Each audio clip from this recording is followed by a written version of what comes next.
అక్షయ నిరీక్షణ అనే ఈ ఛానల్ని సబ్స్క్రైబ్ చేయండి, వీడియోని లైక్ చేయండి, షేర్ చేయండి.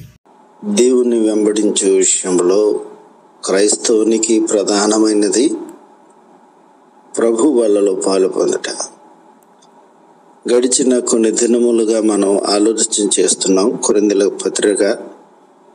కొరింథీయులకు రాసినటువంటి పత్రికలో పౌలు పేర్కొనినటువంటి అనేకమైనటువంటి సంగతులు, ముఖ్యంగా సంఘములో ఉన్నటువంటి సమస్యను ఎత్తి చూపుచు దేవుని యొక్క వాక్య విశిష్టతను తెలియపరచుచు ప్రభు యొక్క మరణము పునరుద్ధానము యొక్క బలమును మనము జ్ఞాపకము చేసుకున్నట్టుకై లేదా వాటిని గూర్చి ప్రచురపరచుటకై మనము చేయవలసినటువంటి కార్యములను గూర్చి పౌలు సవివరముగా రాస్తూ, ఇది నేను నా సొంతముగా చెప్పుచున్న కార్యక్రమములు కాదు, ఇది ప్రభు వలన పొందినటువంటి విధానం అని ఆయన సూటిగా చెప్పి ఉన్నాడు.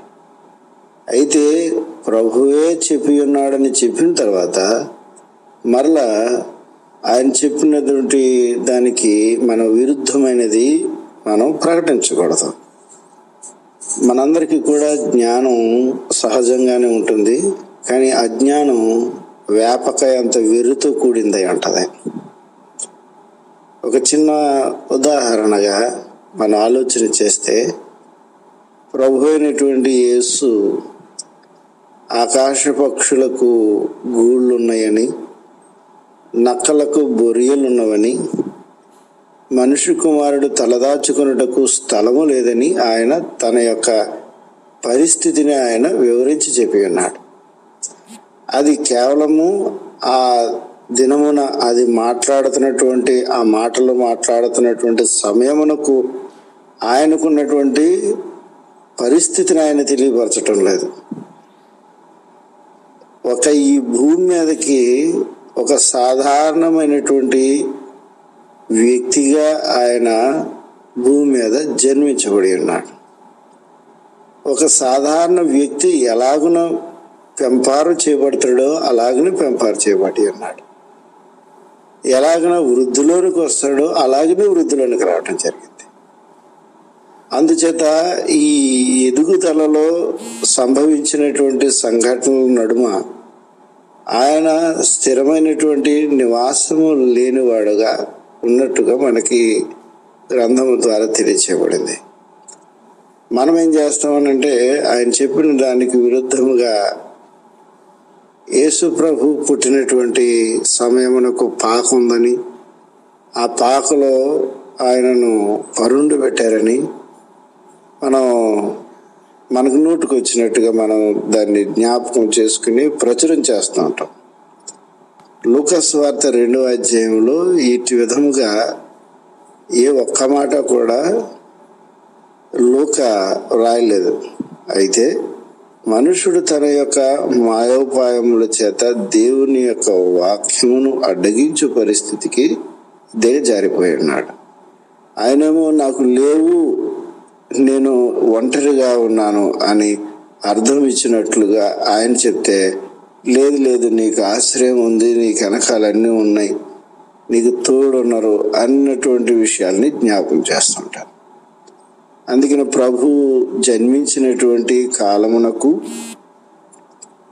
అక్కడే తన యొక్క జీవితం అంతా కొనసాగినట్లుగా ఆ పాక అని ఎవరైతే అనుకుంటున్నారో అలాగే యేసు ఆ పాకలో అలాగ తన జీవిత కాలంలో ఉంచబడలేదు, లేదా కనీసం 1 సంవత్సరాన్ని విడిచిపెట్టబడలేదు.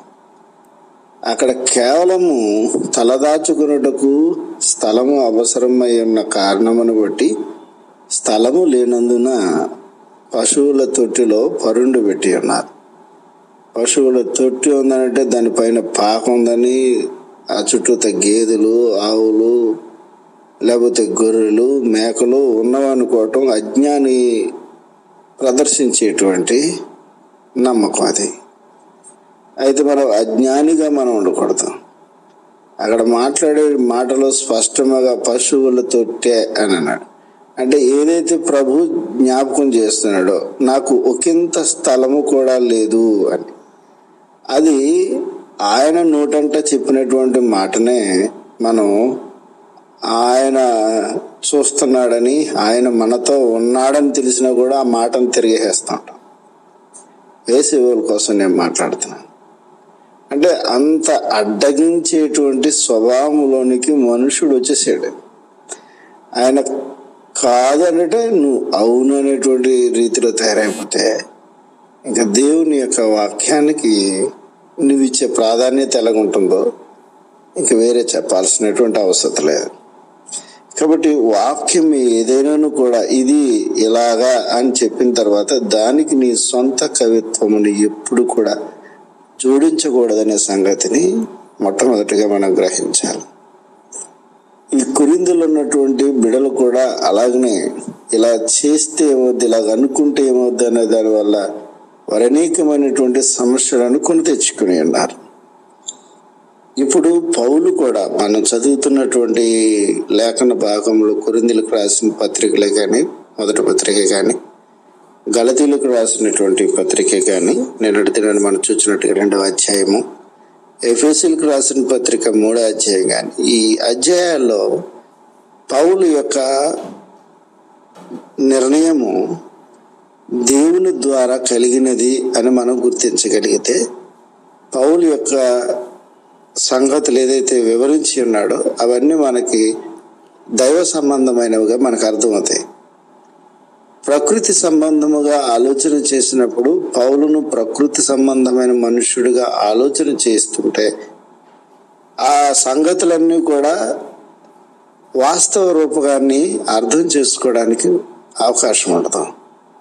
అవన్నీ కూడా భౌతికంగానే ఆలోచన చేసే పరిస్థితి ఏర్పడుతుంది.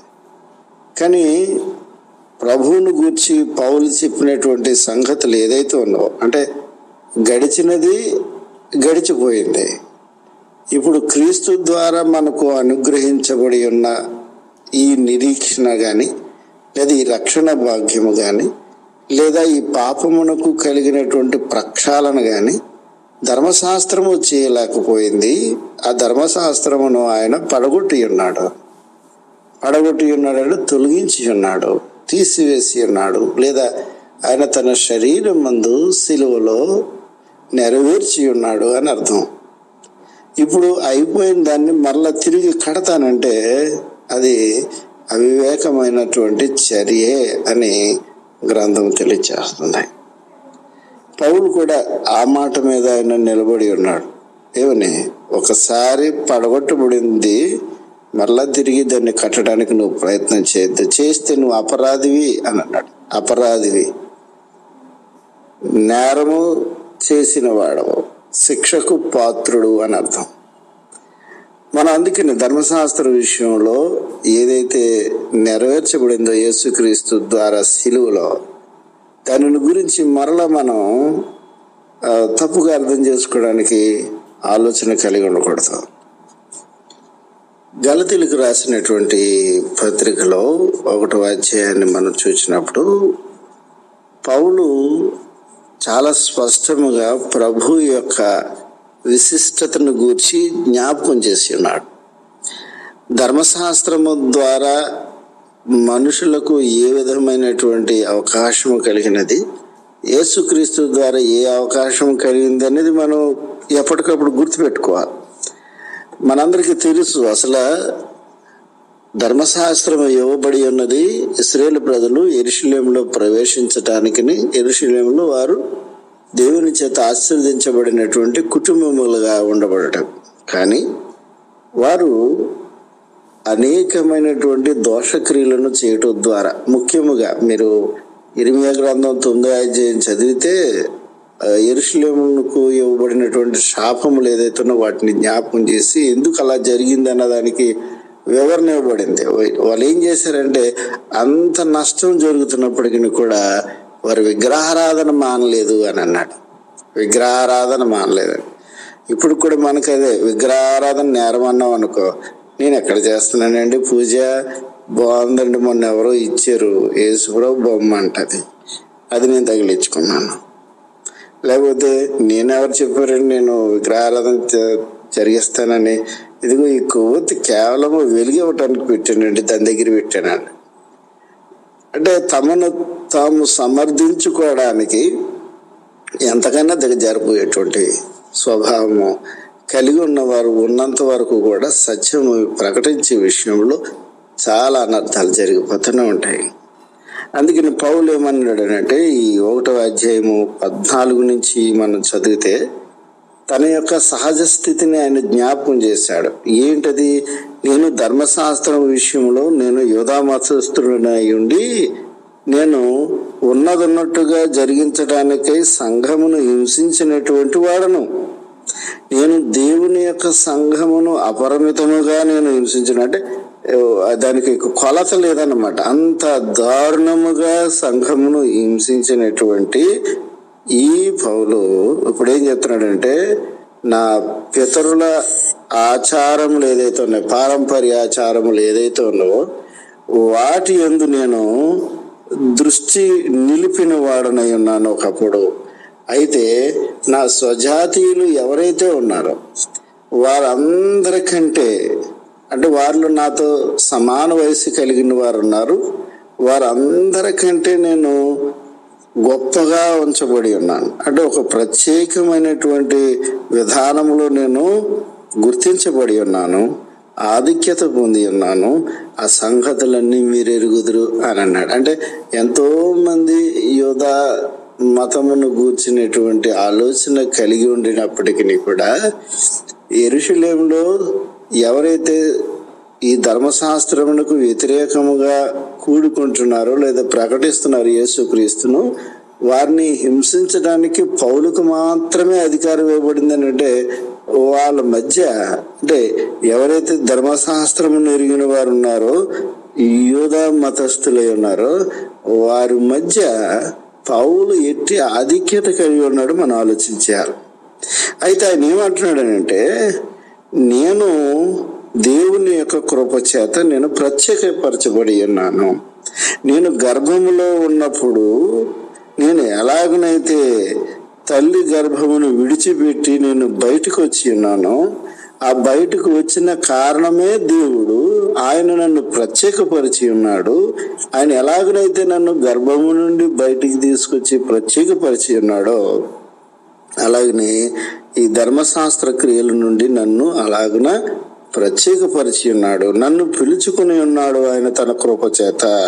కాబట్టి ఇప్పుడు నా బాధ్యత ఏంటంటే అన్యజనులలో దేవుని యొక్క కుమారుని ప్రకటించుట అన్నాడు. నేను అపోస్తలుల గారి గ్రంథం 15వ అధ్యాయం వివరించినప్పుడు పౌలు యొక్క దృఢ నిశ్చయము ఏమై ఉన్నదో అక్కడ మనం జ్ఞాపకం చేసుకోవడం జరిగింది. ఏం చెప్పాడు అక్కడ? ధర్మశాస్త్రం అనున్నది బోధించేటువంటిది కాదు, కానీ సువార్త అనున్నది నోటి ద్వారా బోధించేది. ఎప్పుడైతే నోటి చేత బోధించబడుతుందో విన్న దాని వలన విశ్వాసం కలిగించేది. ధర్మశాస్త్రం ఆ పని చేయదు. పేతురు అదే మాట చెప్పాడు. ఇప్పుడు పౌలు కూడా అదే విషయాన్ని చెప్తున్నాడు. ఇదిగో నేను అన్యజనులలో తన కుమారుని నేను ప్రకటింపవలెనని, అంటే ధర్మశాస్త్రం విషయంలో నేను గొప్ప మతస్థుడినై ఉండి, గొప్ప జ్ఞానము కలిగిన వాడినై ఉండి, అధికారము కలిగిన వాడినై ఉండి, ఏమైనా చేయగలిగినటువంటి సమర్థత కలిగినటువంటి నేను ఏ విధమైనటువంటి రీతిలో కూడా ధర్మశాస్త్రమును గూర్చి ప్రకటించడానికి నాకు అవకాశం లేదు. ధర్మశాస్త్రం బట్టి అవకాశం ఇవ్వలేదు.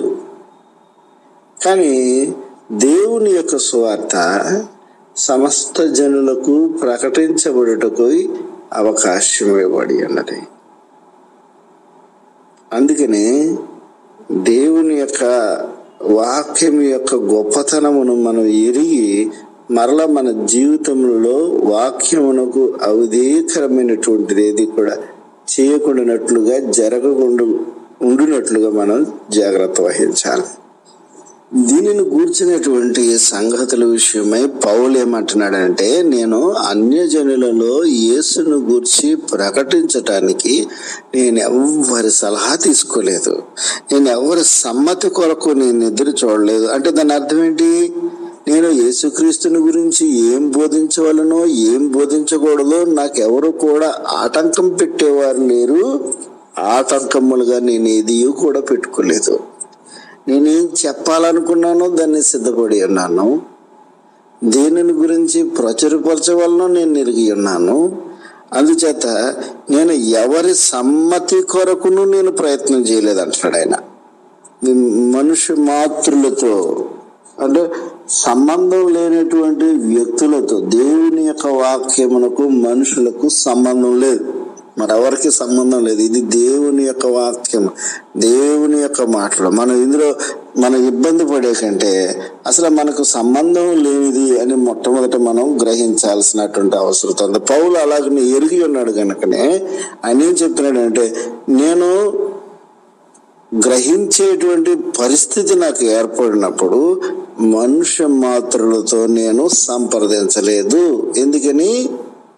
దేవుడు చేయగలడు.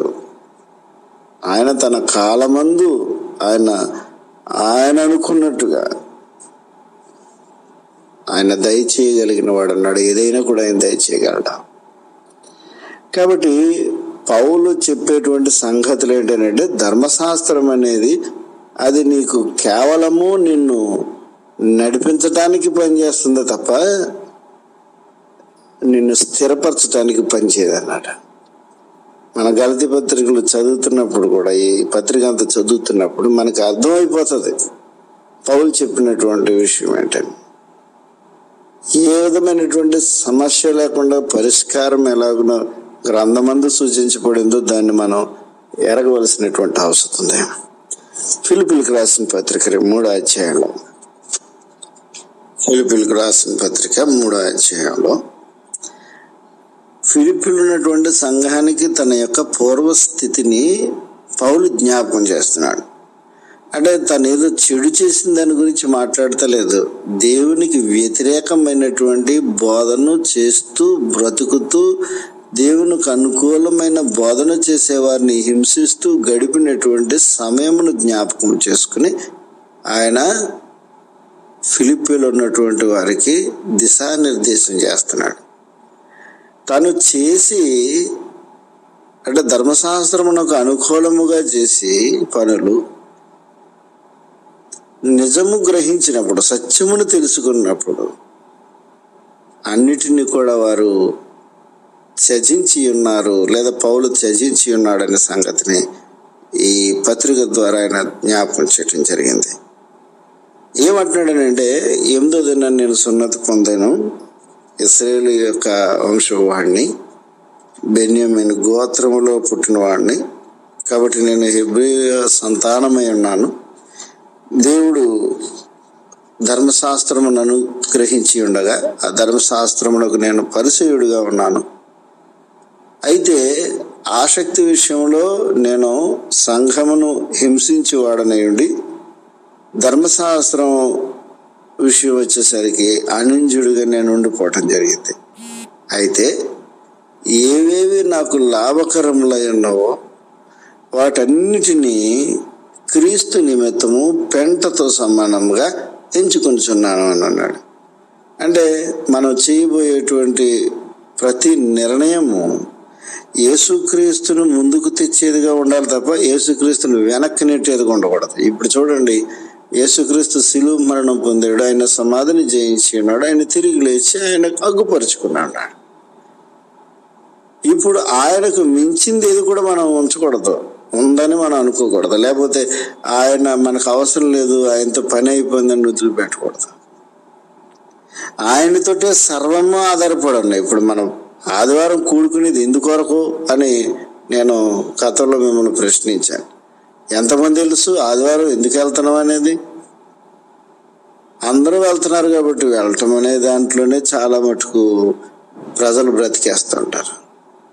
కానీ దేవుని యొక్క వాక్యం ఏం చెప్తుందంటే, పౌలు అలాంటి పరిస్థితిని కలిగి ఉండినప్పటికీ కూడా ఉన్నతమైనటువంటి స్థలములో అతడు ఉంచబడినట్లుగా దేవుడు చేసినటువంటి ఆ సంకల్పమును గూర్చి ప్రచురపరిచి ఉన్నాడు. ఏదైతే ధర్మశాస్త్రం ద్వారా లాభకరమైనటువంటి సంగతులు సంభవించి ఉన్నావో వాటన్నిటిని కూడా పౌలు పెంటతో సమానముగా ఎంచుకుని అన్నాడు.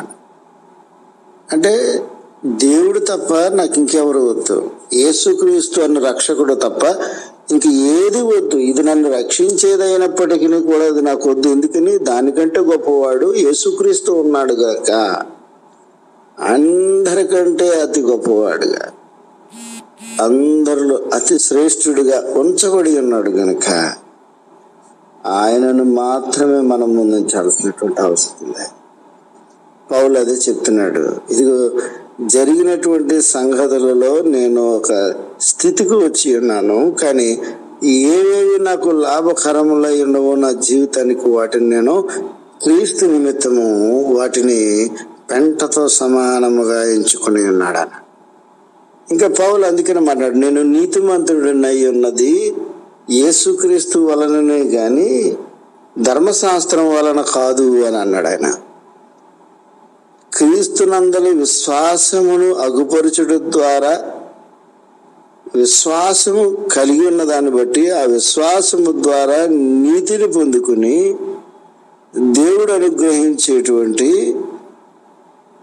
ఆ యొక్క అనుభవపూర్వకమైనటువంటి నీతి మన యందు కనబడి నిమిత్తము మనము యేసుక్రీస్తుతో సమానముగా ఉంచబడుటకై సమస్తమును నష్టపరుచుకునే పెంటతో సమానముగా ఎంచుకుంటున్నాం.